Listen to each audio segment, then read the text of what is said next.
வணக்கம். இன்றைக்கி வீடியோவில் நம்ம TNUSRB PC எக்ஸாமுக்கான data interpretation information handling skill அப்படின்ற டாபிக் தான் நம்ம பார்க்க போகிறோம். இது சைக்காலஜி டெஸ்ட்டில் கேட்கக்கூடிய அந்த 25 கேள்விகளில் இதுலேருந்து ஒரு 5 கேள்விகள் கண்டிப்பாக இடம்பெறும். TNUSRB எக்ஸாமுக்கான மாடல் கொஷின் பேப்பர் ரிலீஸ் பண்ணியிருக்காங்க. அந்த மாடல் கொஷின் பேப்பரில் இருக்கிற 2 கொஷின் தான் இன்றைக்கி நம்ம சால்வ் பண்ண போகிறோம். இந்த வீடியோ பார்க்குறதுக்கு முன்னாடி TNUSRB எக்ஸாமுக்கான சிலபஸ் அண்ட் பேட்டர்ன் பற்றி ஒரு வீடியோ நான் போட்டிருக்கேன். அந்த வீடியோ பார்க்காதவங்க அந்த வீடியோ பார்த்துட்டு இந்த வீடியோ பாருங்கள். அந்த வீடியோக்கான லிங்க்கை டிஸ்கிரிப்ஷனில் நான் தரேன். இப்போ இன்றைக்கி வீடியோக்குள்ளே நம்ம போகலாம். இப்போது டேட்டா இன்டர்பிரிட்டேஷன் இன்ஃபர்மேஷன் ஹேண்ட்லிங்கில் ஃபஸ்ட்டு கொஷின் ABCD மற்றும் E ஆகிய 5 மாணவர்கள் இருக்கிறார்கள். A மற்றும் C இயற்பியலிலும் கணிதத்திலும் திறமையானவர்கள். B அண்ட் C இயற்பியலிலும் தாவரவியலிலும் திறமையானவர்கள். E மற்றும் D விலங்கியலிலும் கணினியிலும் திறமையானவர்கள். B மற்றும் D விலங்கியலிலும் தாவரவியலிலும் திறமையானவர்கள். E என்பவர் கணினி, கணிதம் மற்றும் விலங்கியல் மூன்றிலும் திறமையானவர். கீழ்வரும் வினாக்களுக்கு சரியான விடை அளிக்கவும் அப்படின்னு கொடுத்துருக்காங்க. இந்த சம்மை வென் டயக்ராம் மெத்தட்லேயும் சால்வ் பண்ணலாம், நார்மல் மெத்தட்லேயும் சால்வ் பண்ணலாம். ஆனால் இந்த கொஷின் ஒரு பேசிக்கான கொஷின் தான். TNUSRB PC எக்ஸாம் பொறுத்த வரைக்கும் எல்லாமே இந்த மாதிரி ஒரு பேசிக்கான கொஷினாக தான் இருக்கும். ஸோ இதற்கு நம்ம ஈஸியான அப்ரோச்சில் நம்ம ஹேண்டில் பண்ணிடலாம். முதல்ல கொஷினை படிக்கலாம்.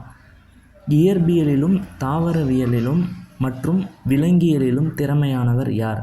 இந்த 3 சப்ஜெக்ட்லேயும் யார் டேலண்டடாக இருக்காங்க அப்படின்னு சொல்லி கேட்குறாங்க. அதற்கான 4 ஆப்ஷன் BCDA அப்படின்னு கொடுத்துருக்காங்க.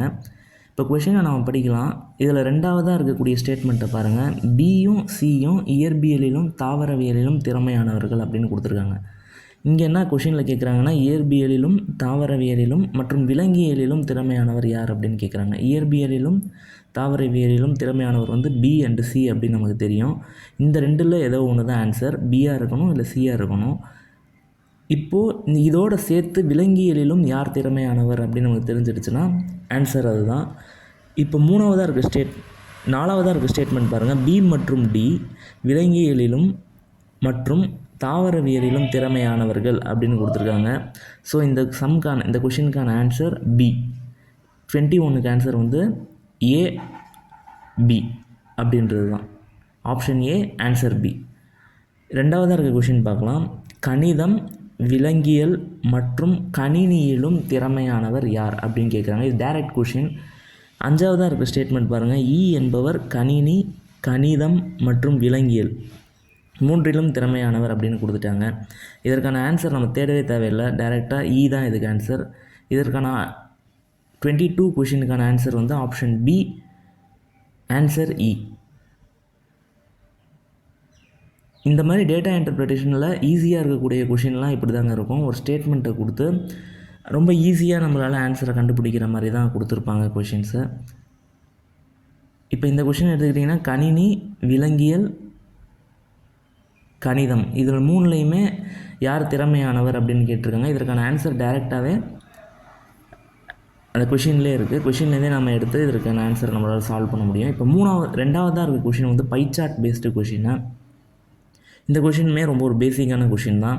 இது எப்படி சால்வ் பண்ணுறதுன்னு பார்க்கலாம். கீழே கொடுக்கப்பட்டுள்ள பை விளக்கப்படம் பை சார்ட் ஒரு வருடத்தின் குடும்பத்தின் பல்வேறு பொருட்களுக்கான செலவுகள் மற்றும் சேமிப்புகளை காட்டுகிறது. அதாவது சேவிங்ஸ் அண்ட் எக்ஸ்பெண்டிச்சரை இந்த பை சார்ட் காட்டுறதா சொல்லியிருக்காங்க. கவனமாக படித்து பின்வரும் 3 கேள்விகளுக்கு பதில் அளிக்கவும். ஃபஸ்ட் கொஷின் நம்ம இதில் முதல்ல அந்த பை சார்ட்டை பார்க்கலாம். இதில் பார்த்தோன்னா சேவிங்ஸ் அண்ட் எக்ஸ்பென்ஸ் எந்தெந்த வகையில் ஆகுது அப்படின்றத டிவைட் பண்ணி இந்த சார்ட்டில் கொடுத்துருக்காங்க. ஃபஸ்ட்டு கொஷின் என்ன கொடுத்துருக்காங்கன்னு பார்த்தோன்னா, குடும்பத்தின் மொத்த ஆண்டு வருமானம் ரூபாய் 2 லட்சம் எனில் கல்விக்கும் கடை செலவிற்கும் ஆகும் செலவுக்கு இடையே உள்ள வித்தியாசம் என்ன? இந்த கொஷினில் என்ன கொடுத்துருக்காங்கன்னா, குடும்பத்தோட ஆண்டு வருமானம் ஆனுவல் இன்கம் 2 லட்சம் ரூபாய், கல்விக்கு எஜுகேஷனுக்கும் கடை செலவுக்கும் ஆகக்கூடிய செலவுடைய வித்தியாசம் கேட்குறாங்க. இப்போ இந்த 2 லட்சத்துக்கும் இப்போ 2 லட்சத்தில் கல்விக்கான செலவு 15% ஆகுதுன்னு சொல்லி கொடுத்துருக்காங்க. 2 லட்சத்தில் 15% எவ்வளோன்னு நம்ம பார்த்தோன்னா 30,000 கல்விக்கு ஆகக்கூடிய செலவு. இப்போ கடை செலவுகள்னு பார்த்தோன்னா 10% கொடுத்துருக்காங்க. 10% 2 லட்சத்தில் எவ்வளோன்னு பார்த்தோம்னா இட்ஸ் 20,000 ரூபாய் தான் வந்து கடை செலவுகளுக்காக ஆகக்கூடிய செலவினங்கள்.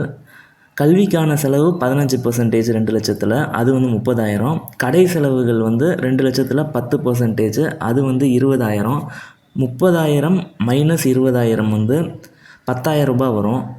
23rd கொஷினுக்கான ஆன்சர் வந்து ரூபாய் 10,000 ரூபாய்ன்றது தான் இந்த கேள்விக்கான ஆன்சர். இப்போ 24th and 25th கொஷின் பாருங்கள். உணவை தவிர குடும்பத்தின் அதிகபட்ச செலவு இருந்தது எதுவாகும்னு சொல்லி கேட்டிருக்காங்க. 25வது கேள்வி, ஆண்டுக்கான குடும்பத்தின் சேமிப்பு செலவுக்கு சமமாக எந்த செலவு உள்ளது அப்படின்னு சொல்லி கேட்டிருக்காங்க. இந்த 2 கேள்விக்கும் ஆன்சர் நீங்கள் கண்டுபிடிச்சி கமெண்ட் பண்ணுங்கள். இல்லை இந்த கேள்விக்கான எக்ஸ்ப்ளனேஷன் வேணும் அப்படின்னு நினச்சிங்கன்னா கமெண்ட் பண்ணுங்கள்.